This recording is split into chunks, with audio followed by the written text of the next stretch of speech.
For antiwar.com and Chaos Radio 95.9 in Austin, Texas, I'm Scott Horton, and this is Anti-War Radio.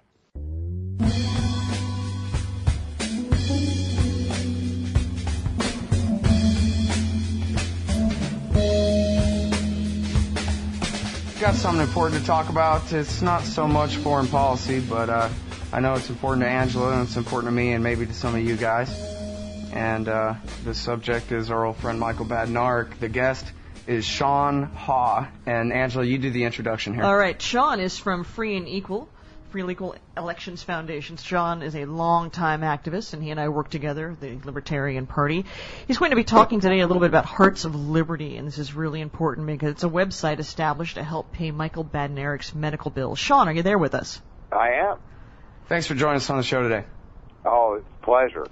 All right, so Michael Badnarik, of course, was the Libertarian candidate for president in 2004, and has a lot of friends and acquaintances throughout the Libertarian movement in the country.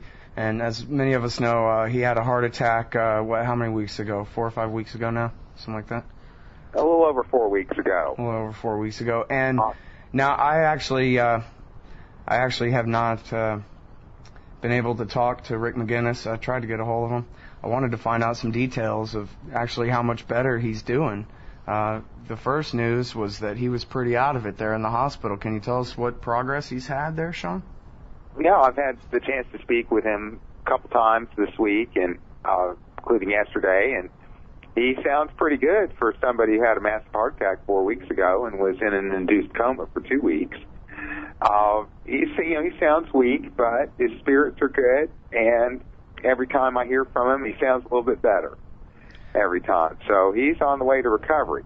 It'll take a while for him to recover. He's out of the hospital now. He's at his parents' home in Indiana, resting up and seeing doctors for a lot of follow-up visits and tests.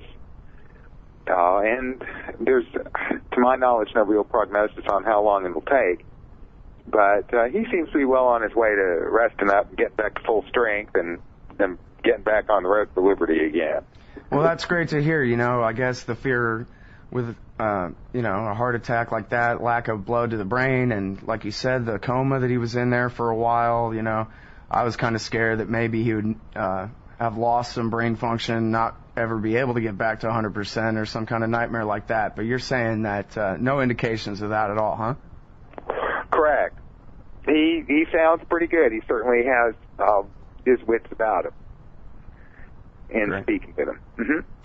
Hey, well, first off, I'd like to do a little bit of an issue a challenge here, and I don't say too many personal things, but Brian Doherty and I are in for $100, and we'd like to challenge anyone who can hear us right now to do the same. This is really important. Michael's one of us, and he's really made some huge sacrifices for the movement. So whatever you got, whether it's $1, $100, or more, please, folks, give in. Shawn, tell us what specific. Tell us a little bit more about Hearts of Liberty. Well, it's at heartsofliberty.org.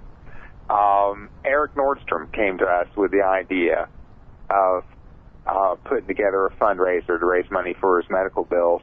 And, you're exactly right, Angela. Michael has always gone out there for a cause, always, put himself on the road, sacrificed pretty much everything of himself.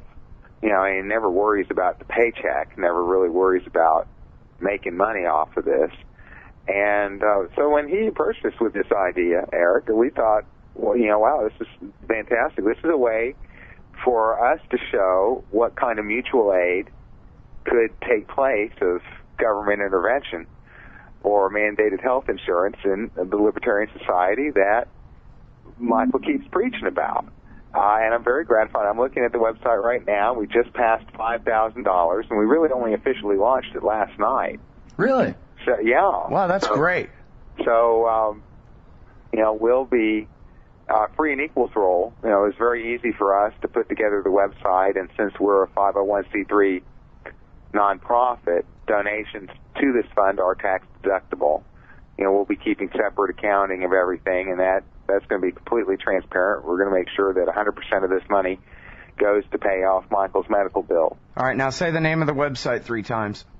It's heartsofliberty.org.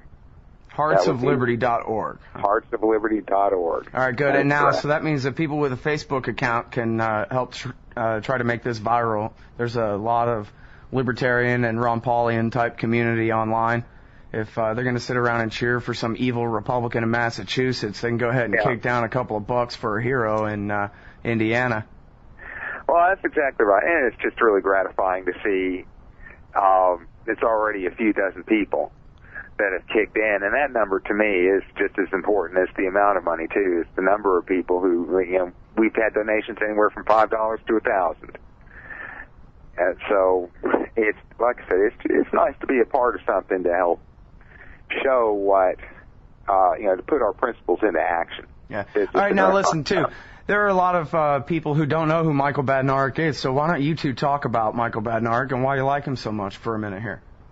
Well, I can tell you I first met Michael in 2003 when he started running for president. He came to the Libertarian Party of North Carolina State Convention, and we all just fell in love with him here. He's just an incredibly sweet and giving individual, and he's got that nice combination of being really humble, but at the same time being very sure of himself. It just has a real affecting and charming personality for anybody who's met him. And like I said, ever since 2003, he's really dedicated himself to spreading the word of liberty, teaching people about the Constitution. And he's had a wonderful opportunity to travel all over this country and meet and help a whole lot of different people.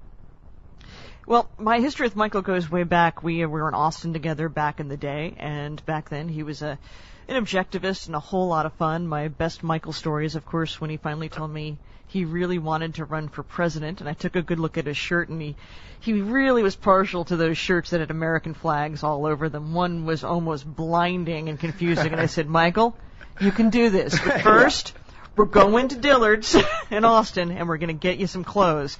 And he and I drove in his Trans Am, which had no legal license plate on it, totally unregistered, because back in those days, that's how you kind of kicked it, you know? Screw the driver's license.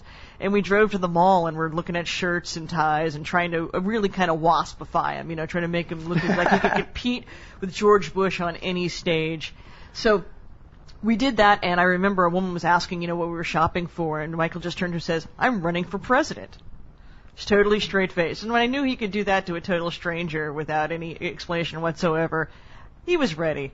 He was totally ready. So, yes. All right, my turn.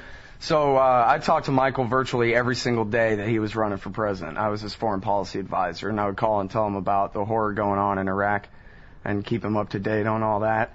And I agree with both of you that he really is a decent and genuinely honest guy. He's a peacenik to the nth degree, which is the most important quality a political type person can have for sure. And he's not just, you know, some kind of, well, you know, it's like that Rothbard piece about how I'll take a radical minarchist over a conservative anarchist any day, because what I want is a hatred for injustice out of my libertarians, and that's what Michael Badnarik has. And he really is serious about it. He's not some, you know, kind of going through the motions as Shawn was saying earlier. He's not making a dollar. What he's doing is just trying to get people to realize natural rights theory and then the rest of the consequences from there, you know? And he really does mean it. And he deserves a hand. You know, what sucks about people is we only get one heart. And so if the damn thing malfunctions, then what? You know? And if you don't have any money, then what? And so for people who care about liberty, people who care about Michael Badnarik, tell them the name of the website one more time, Shawn. It's at heartsofliberty.org.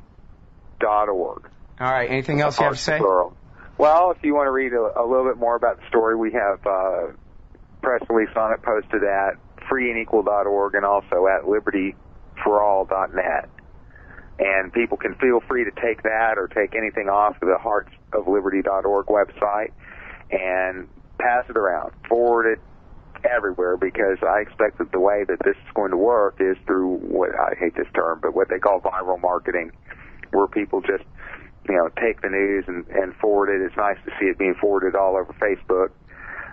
Just get the word out to people who've ever been touched by Michael in some way or another, and I'm sure that people will come out and help, and we can get these bills paid.